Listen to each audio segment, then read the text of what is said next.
It's the dictionary. It's the dictionary. It's the dictionary. It's the dictionary. Dictionary. It's the dictionary. It's the dictionary. Hello, word nerds. Welcome to the dictionary. I am your host, Spencer, and this is episode F245.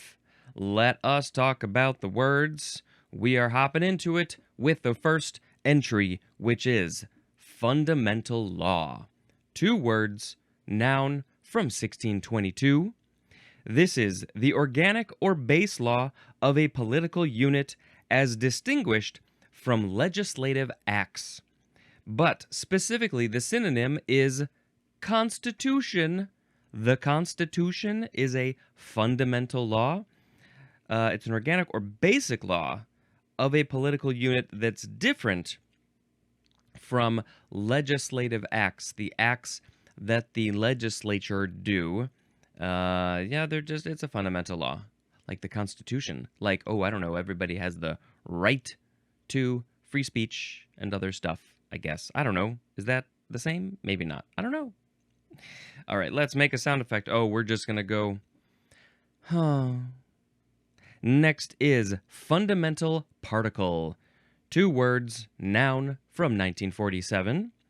The synonym is elementary particle, which I guess makes sense. Elementary, fundamental. It's like one of those first particles. Do we need to look up what elementary particle said? Somewhere over here, we got the elements. We got the elementary particle. Okay.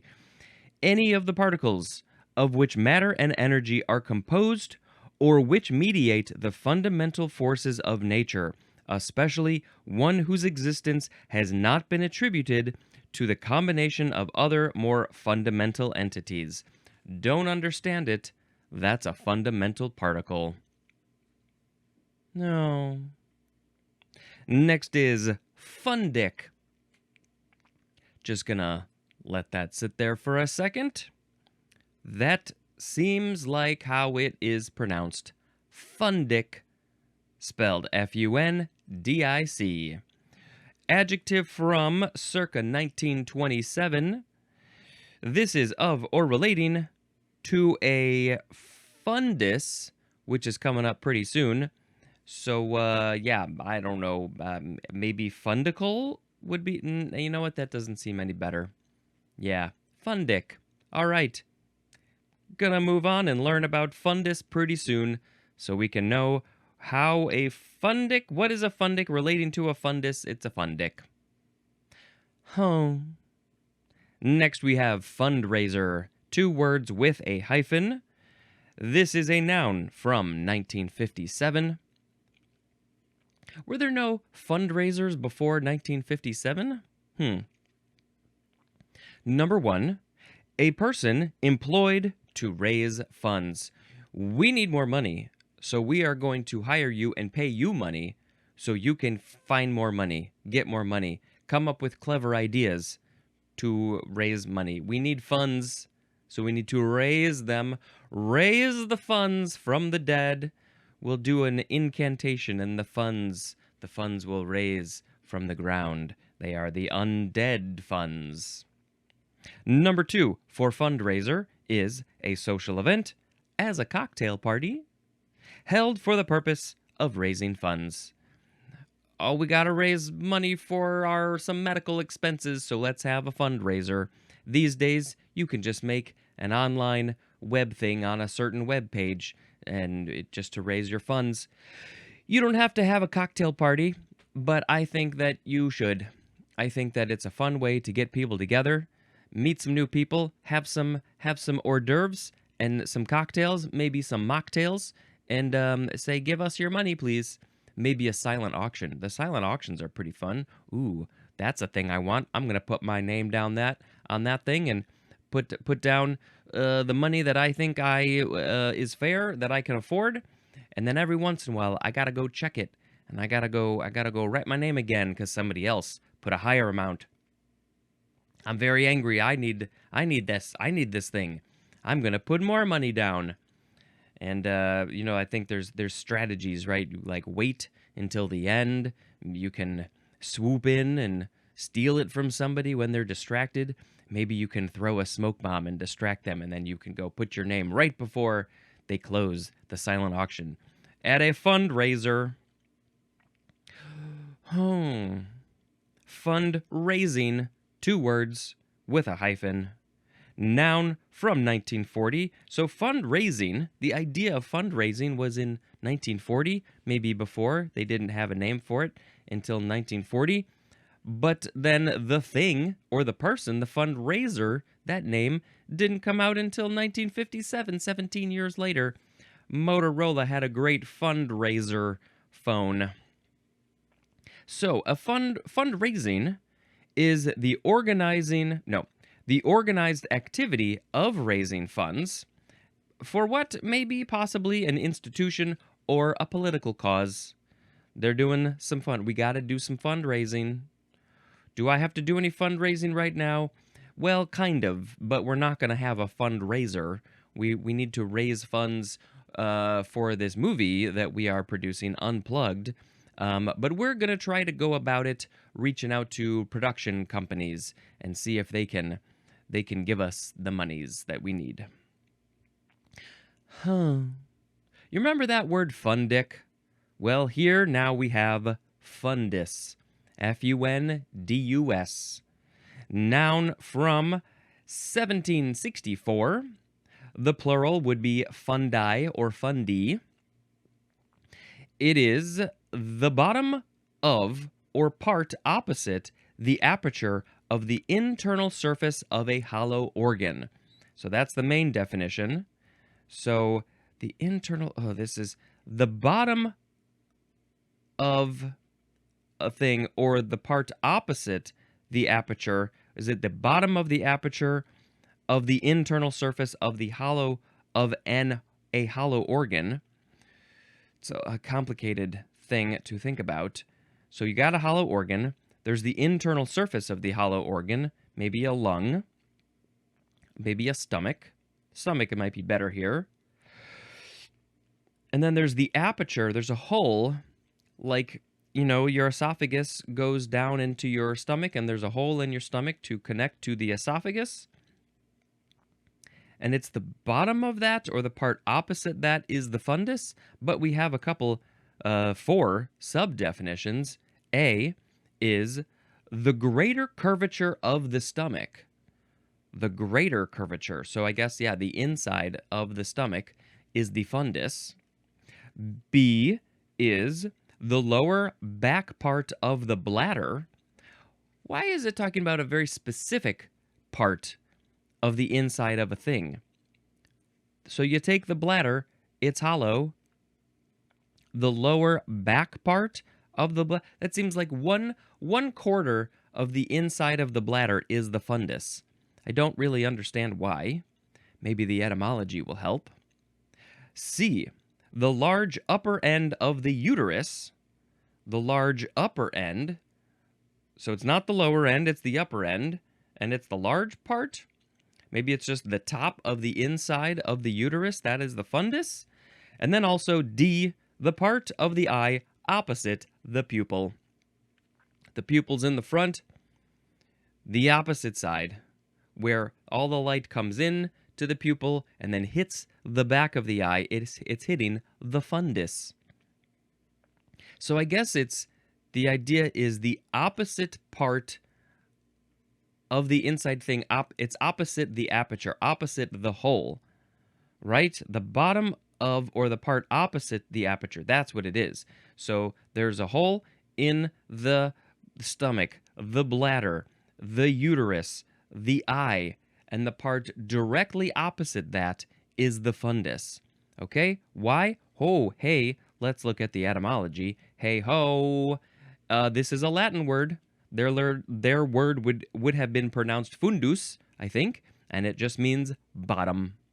And didn't we have the same thing in, here we go, fund. The word fund is from the Latin fundus, which means bottom, and I think other things. All these fundamental words are about the bottom of a thing, the base thing, the basic thing.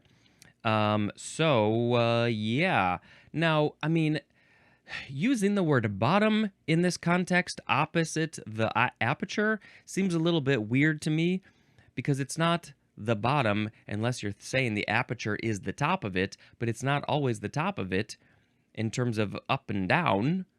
So, we got that's just what they did. All these hundreds of years ago, they called it the fundus. And then something that is related to that part of the inside of that organ would be fundic. And then when you connect that word to the large upper end of the uterus, it just takes on a whole other meaning. All right, we're going to move on to funeral.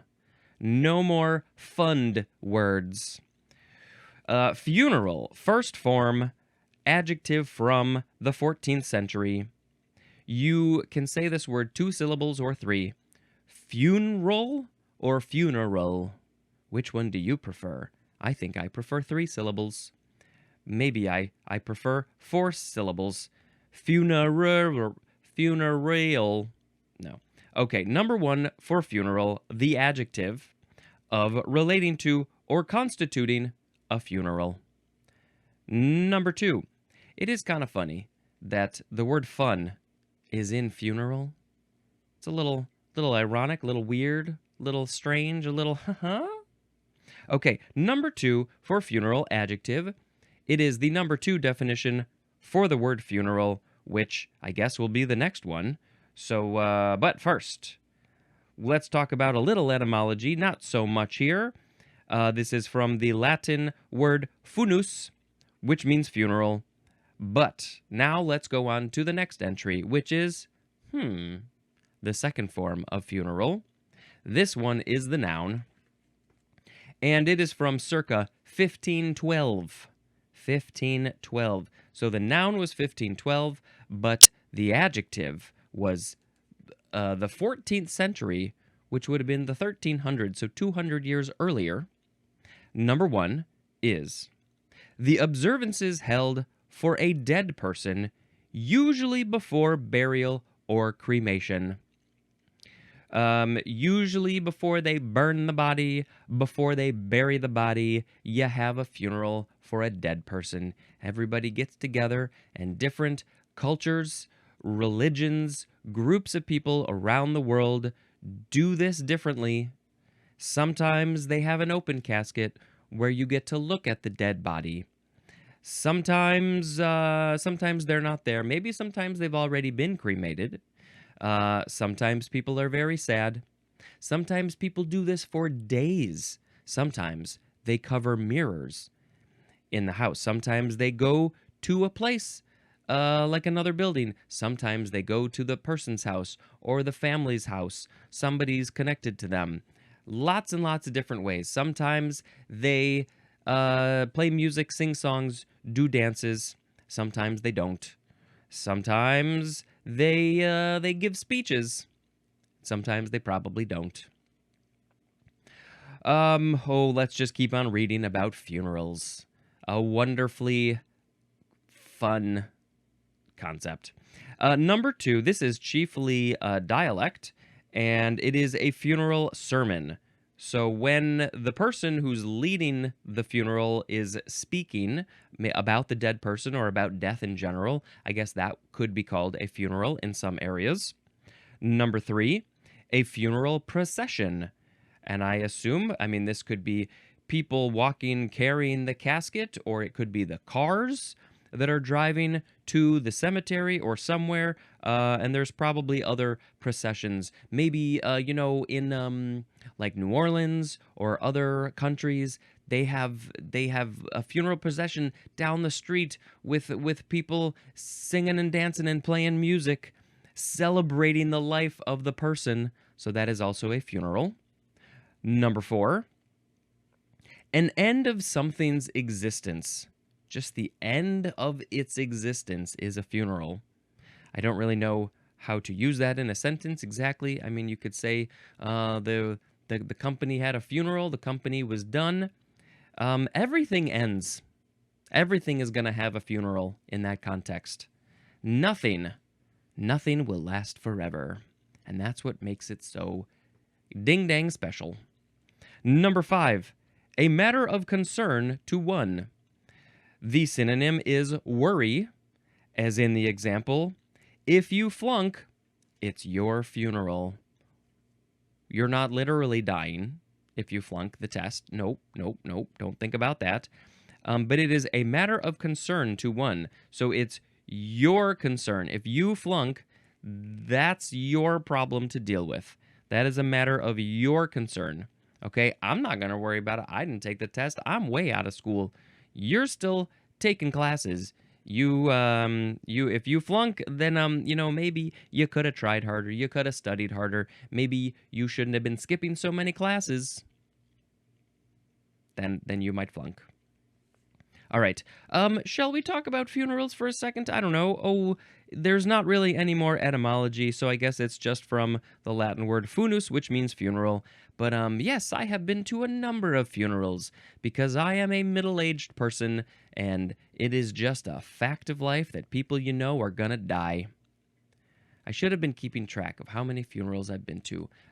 Some are family members, some are friends of the family, some are people I didn't know existed, never met before, friends of friends, or friends of friends of friends, and we want to go and support them.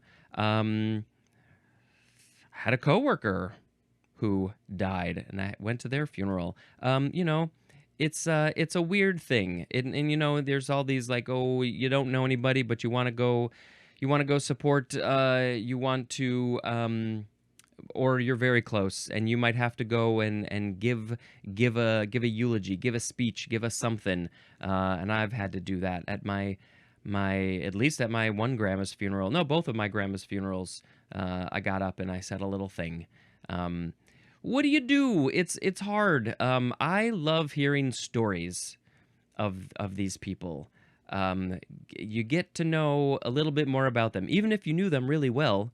Hearing stories that you've never heard before is wonderful because people have these moments with the person who's no longer around, and you then get to experience a little bit of something that you never experienced, and it's a wonderful way to learn about that person. And I guess when I die, I want there to be a celebration of life. If it's worth celebrating, then I would like everybody to have a big old party and celebrate the fact that I am dead. Hopefully it's a very long time from now, and hopefully I won't be there. I mean, that's the thing, right? You always kind of want to be there. You kind of want to know what people have to say about you when you're dead. I want my funeral to be a very fun funeral. A fun house, a carnival. No, I don't know. I want do something with my dead body. Put it on a roller coaster and make it go around. Take some roller coaster rides with my dead body. I don't know. I don't really care. I want to go back to the land. I want to be food for the all the things that will eat me, and then the circle of life just keeps on going. All right, here we go. We're going to Oh,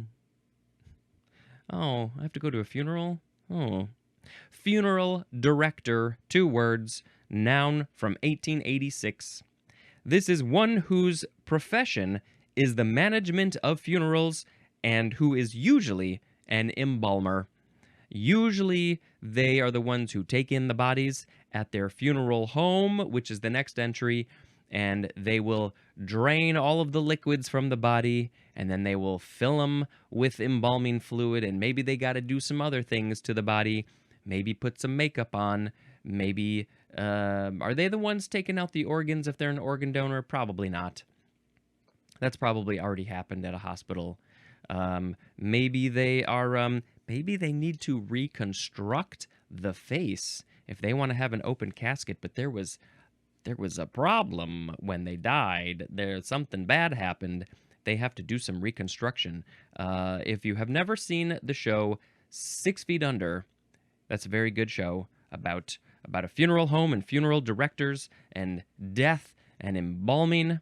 There's a whole lot of stuff about embalming.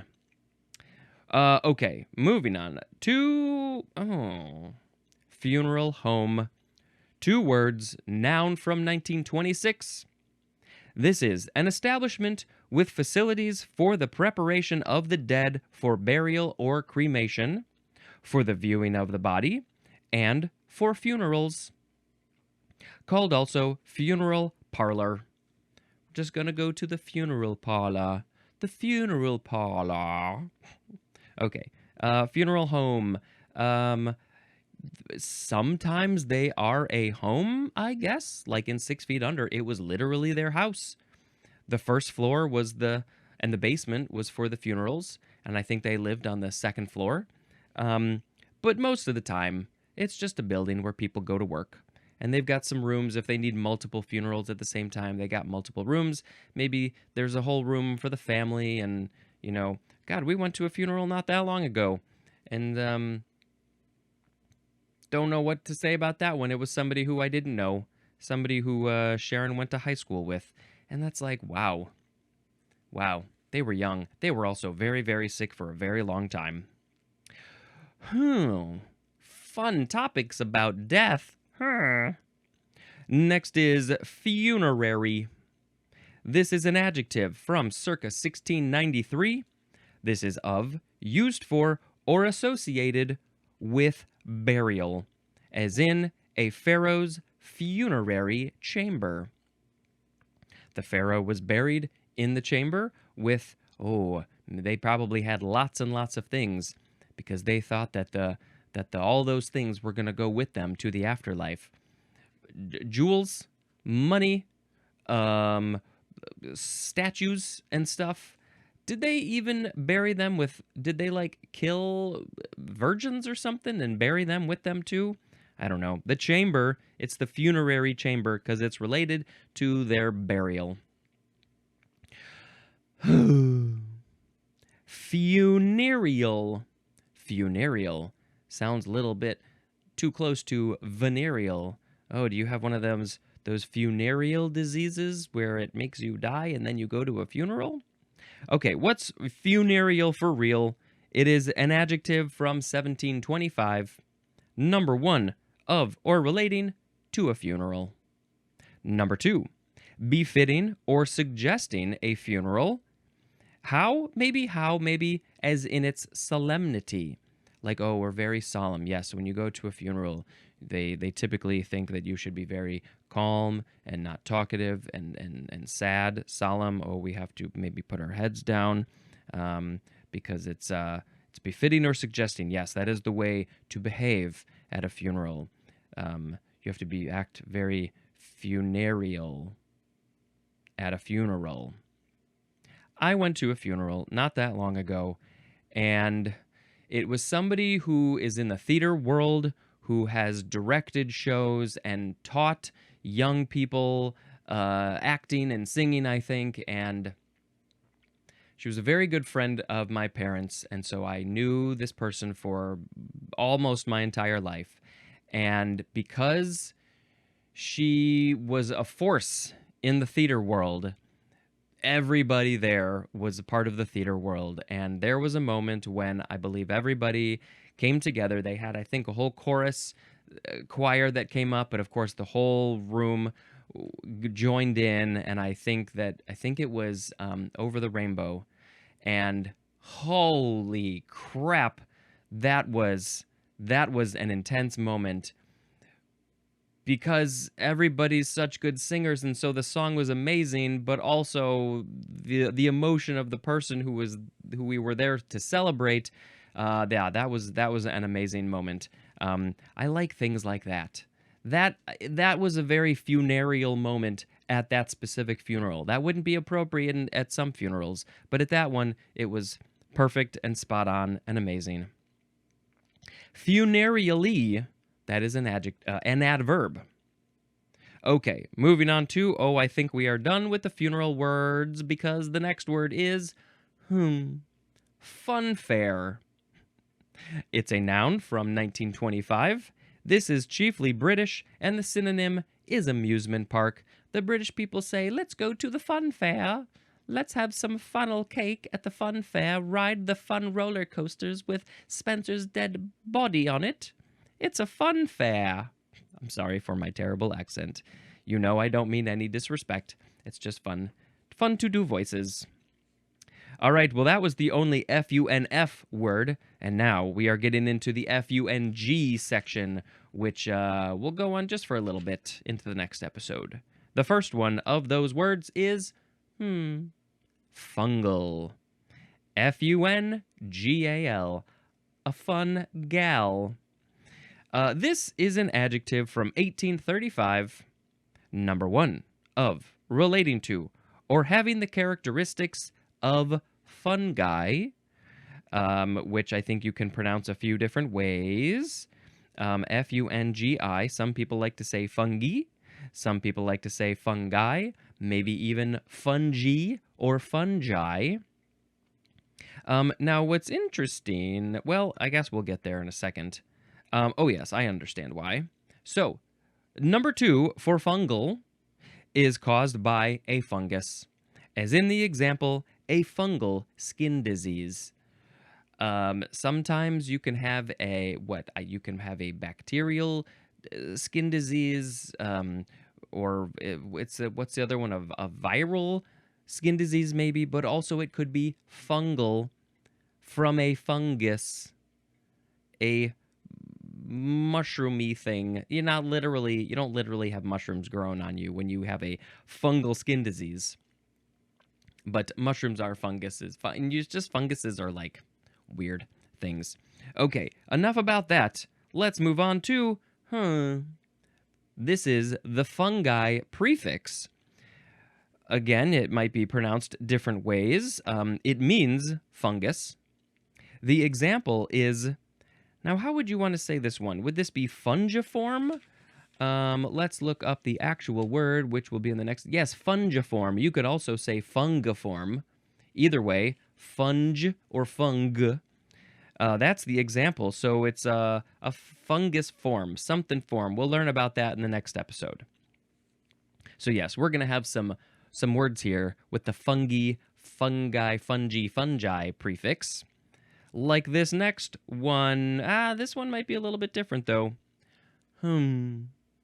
It's the word fungible.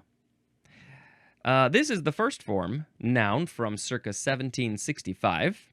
It is something that is fungible. And this is usually used in plural. The fungibles? The fungibles. Ooh, that sounds like a kid's show. Hey, let's go watch the fungibles. It's the fungibles. The fungibles are here to show you some shrooms. Fungibles. All right, the next word. The second form of fungible. Adjective from 1818. Number 1, being of such a nature that one part or quantity may be replaced by another equal part or quantity in the satisfaction of an obligation. Okay, the example is, oil, wheat, and lumber are fungible commodities. So you can replace parts. You could say, oh, I got this much of wheat, and I'm going to replace it with this much of lumber in the satisfaction of an obligation. Oh, maybe like if you owe somebody this much of a thing, then they're like, well, it's fine if you can funge it. Fungible, it's fungible. You can replace that with something else, and I will be happy in your obligation to me when you owe me that thing. Maybe, possibly. Number 2, the synonym is interchangeable. Yeah, interchangeable, replaceable. You can swap it out, swap it out. I am not a fungible host for this podcast. You cannot replace me, ever. I am the only one who can ever do this. Number 3, the synonym is the number 3 definition for the word flexible, which I see that's sort of related to interchangeable. Oh, it's flexible. It could be like this thing or that, whatever. It's fungible. Fungibility. That is a noun. And aren't those new things that are out in the world, the NFTs, aren't they non-fungible tokens? You cannot funge them. They are not fungible. It's that one thing. You can't replace it with another thing. I think that's the proper usage here, the proper word, I believe. I hope I'm correct in that. Otherwise, I'm going to sound very stupid. But that's not different than anything else, so that's fine. So this word is from the Latin, I guess it would be fungi. That means to perform, which we had something about that, some etymology similar to that not too long ago. There's more at the word function, so maybe at the word function we had that etymology. Yes, functio, performance, fungi, which means to perform. So what's fungible? Perform. It's performing as another thing. Oh, you replace it, and then that thing is now performing as the original thing. Maybe that's a way to think about it. Sure. So that's fungible. Okay, not related to funguses at all, I don't think. Can you replace the fungus with another fungus? Oh yeah, I got that fungal skin disease. Can you just funge it? It's fungible, right? You can just put another fungus on there. I don't like this one. I don't like this fungus. I would like that other fungus that makes things much nicer and less itchy. Fungicidal. Fungicidal, that's the next word. You can also say fungicidal because that G sound can be a J or a G. And people have very strong feelings about which one is proper, but you know what? They're both fine. Fungicidal, adjective from 1905. The synonym is antifungal. I'm so antifungal. Get rid of all those fungus. No, I'm not antifungal. I'm more just antifungal in terms of my skin. I don't want the funguses on my skin. I would like, if I had a fungus on my skin, I would get some fungicidal ointment to get rid of the fungus. But the funguses in the world are very important. They're doing a very important job out there decomposing things. So I am not fungicidal. I don't want to kill the funguses in that way. Fungicidally, that is an adverb. And now that gets us to our last word in this episode. It's our last word. We're very sad that we have to end this episode. Oh. It's fungicide. Fungicide. Noun from 1889. This is an agent that destroys fungi or inhibits their growth. We are not going to let the fungus grow anymore. We're going to stop it in its tracks. That's fine there, or we're just going to kill it all together with a fungicide. Maybe it's a spray. Maybe it's a gun. Probably not a gun. I don't think the fungus would care so much about that. Unless it exploded. But even then, I don't think it would kill the fungus. Well, we are going to learn about more fungus-related words in the next episode. But before we get to that, we must pick a word of the episode from this episode. We had today fundamental law, fundamental particle, fundic, fundraiser, fundraising, fundus, funeral, funeral director, funeral home, funerary, funereal, funfair, fungal, fungi, fungible, fungicidal, and fungicide. Which one? Ooh, I don't know. I'm kind of tempted to just pick funeral. And my brain always goes to the same musical thing that's really hard not to think of. Funeral. Funeral. Funerals aren't very fun, but I like a fun funeral filled with funguses. Let's have a funeral for the fungus after you use the fungicide. Okay, that was fine. Funeral. I don't know. We got to have a little bit more fun with our funerals, I think. We need to make them more fun. A fun funeral. Party. Have a party. Celebrate the person. Don't be so down. Celebrate that you got to experience them You got to live on the planet with them at the same time. But it's not so easy to do when they're young. Right? Oh, they were taken too early. That really sucks. They could have had a whole life ahead of them. And that's not fun. I don't like that part of it. Okay, I hope I don't have to go to any more funerals for a long, long time. What I am going to do now is tell you about another movie that we watch, which is the new The Naked Gun. I think it's called The Naked Gun, or is it just Naked Gun? Now I can't remember. It doesn't matter. Oh boy, this movie is so silly. The jokes are nonstop. Jokes in the words, jokes in the visuals. This is a movie. These are the types of movies that you have to watch the background. You have to see what things are going on because it is so easy to miss jokes. I am sure that I missed jokes that I was just not aware of or for whatever reason. But oh boy, if you just want some stupid, silly humor, this is the type of movie to watch. And of course, Weird Al had another cameo. I think he's been in all 4 of the Naked Gun movies. All right, that was it. That's all I got to tell you. Until next time, this is Spencer dispensing information. Goodbye.